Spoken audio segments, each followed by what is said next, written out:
Hello everyone. Welcome to an exciting journey into the world of chemistry. Today, in our CBSE Class 9 chapter on exploring mixtures and their separation, we'll dive deep into the fascinating topic of types of solutions. We'll explore how different substances mix, from solids in liquids to gases in liquids, and even special solid mixtures called alloys. Get ready to uncover the science behind common everyday phenomena, starting from the basics and gradually moving to advanced concepts. Let's begin our 4-level learning adventure. Let's start our exploration with the easy level, understanding the fundamental building blocks of solutions. Ready to discover what makes things dissolve? A solution is a perfectly mixed combination of two or more substances, so uniform that you can't tell the parts apart. Imagine dissolving sugar in water. The sugar vanishes, right? That's because sugar is the solute, the substance that dissolves, and water is the solvent, the substance doing the dissolving. The key is that it's a homogeneous mixture, meaning it's the same throughout. For example, when you stir salt into water, the salt crystals disappear, and the entire liquid tastes salty, showing a uniform mix. Now, let's look at different types of solutions based on what's dissolving in what. The most common is solid in liquid, like sugar in your tea or salt in water. Then there's liquid in liquid, where two liquids mix perfectly, like lemon juice in water or alcohol in water. We also have gas in liquid solutions, such as the carbon dioxide that gives fizz to your soft drinks, or the oxygen dissolved in water that fish breathe. Finally, we have alloys, which are special solid-solid solutions, like brass, a mixture of copper and zinc, used in many instruments and decorations. They're all around us. Time to test your understanding. Think about these questions. Can you define a solution, solute, and solvent with an example? How would you classify soda water, salt water, and vinegar based on their solution types? And can you name two alloys along with what they are made of? Pause the video, try to answer, and then continue when you're ready to check your knowledge. Now, let's elevate our understanding a bit. In this medium level, we'll delve deeper into the characteristics of solutions and explore more common examples. True solutions have some very specific properties. They are perfectly homogeneous, meaning the mixture is uniform at every point. Their solute particles are incredibly tiny, less than 1 nanometer, making them invisible even under a powerful microscope. This tiny size also means solutions are transparent, and light passes straight through them without scattering, unlike fog. Importantly, solutions are stable, the dissolved particles won't settle down over time. And finally, you can't separate the solute from the solvent using simple filtration, because the particles are too small to be caught by a filter paper. Let's explore some common types of solutions. For solid in liquid, think of tincture of iodine, where solid iodine dissolves in liquid alcohol, used as an antiseptic. For liquid in liquid, vinegar, which is acetic acid dissolved in water, is a perfect example used in kitchens. And for gas in liquid, remember those carbonated drinks where carbon dioxide gas is dissolved in water under pressure, giving them their characteristic fizz. These examples highlight how solutions are integral to our daily lives and various industries. Alloys are fascinating. They are essentially solid-solid solutions, created by mixing two or more metals, or a metal and a non-metal, usually by melting them together and then allowing them to solidify. Why do we make alloys? Because they often have much better properties than the individual pure metals. For instance, brass, an alloy of copper and zinc, is stronger and more resistant to corrosion than pure copper. Steel, an alloy of iron and carbon, is incredibly strong and versatile, making it indispensable in construction and manufacturing. Alloys are engineered materials designed for specific purposes. Alright, let's reinforce your learning with some practice questions. Can you list 3 key characteristics of true solutions? Provide examples of solid in liquid and liquid in liquid solutions, identifying their components.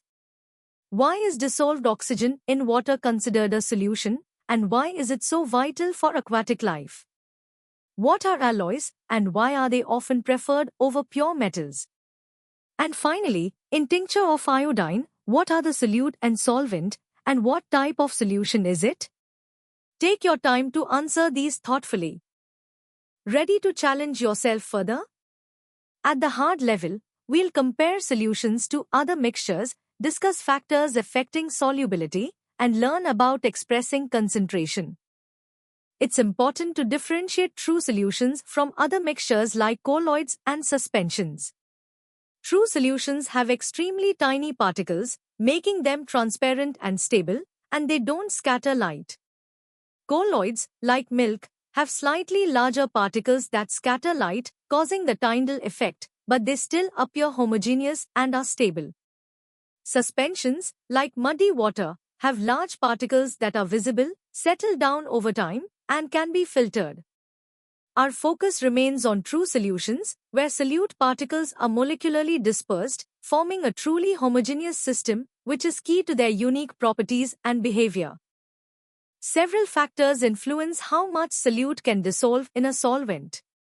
Temperature significantly impacts solubility. Generally, solids dissolve more in hot liquids, but gases dissolve less.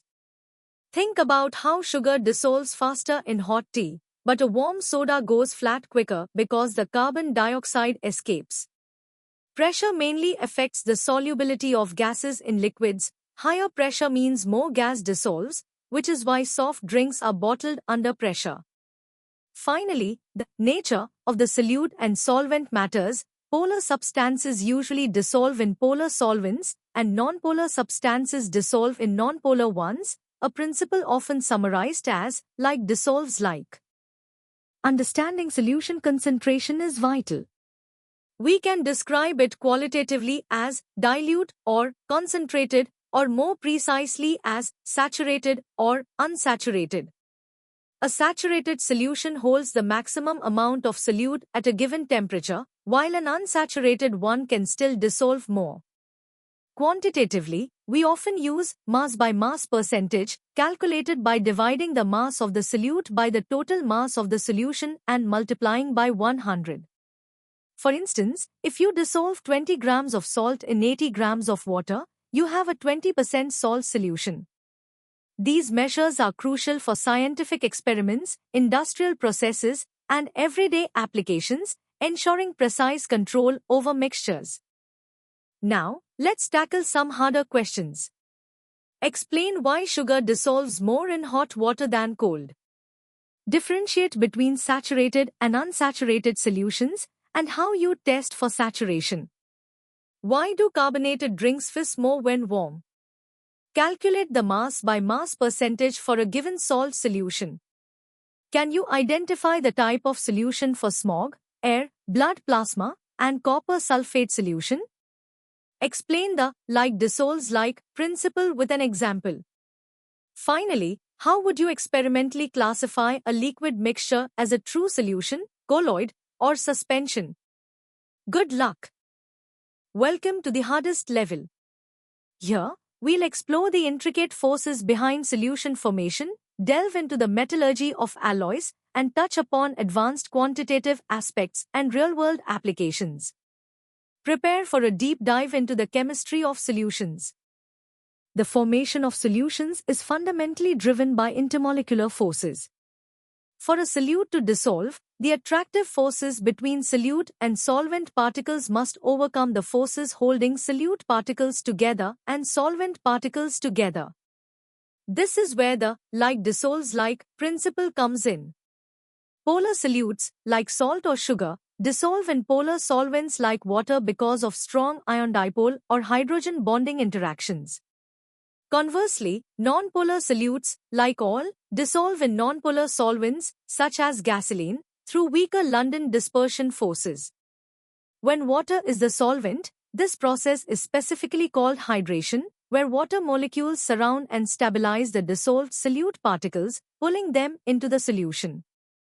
Alloys are more than just simple mixtures, their enhanced properties stem from their atomic structure. We classify them primarily into two types. Substitutional alloys form when atoms of the solute metal replace atoms of the main metal in its crystal lattice, typically when their atomic sizes are similar, like zinc atoms replacing copper atoms in brass. Interstitial alloys, on the other hand, form when much smaller nonmetal atoms, like carbon, squeeze into the tiny spaces or interstices between the larger metal atoms, as seen in steel where carbon atoms strengthen the iron lattice. This structural modification dramatically changes properties, leading to increased strength, hardness, corrosion resistance, or specific electrical conductivity, making alloys indispensable in modern engineering, from aircraft to surgical tools. At a more advanced level, solutions are often characterized by their quantitative behavior. Ideal solutions are theoretical constructs where solute-solvent interactions are identical to pure component interactions, perfectly obeying Raoult's law, which relates a component's partial vapor pressure to its mole fraction. However, most real solutions deviate from ideality, exhibiting either positive or negative deviations based on whether solute-solvent interactions are weaker or stronger, respectively. An important concept related to solution concentration and the number of solute particles are colligative properties.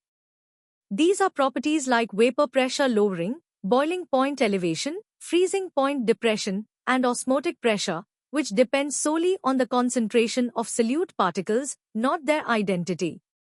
While detailed calculations are for higher grades, understanding their existence provides a deeper insight into how dissolved substances alter solvent properties.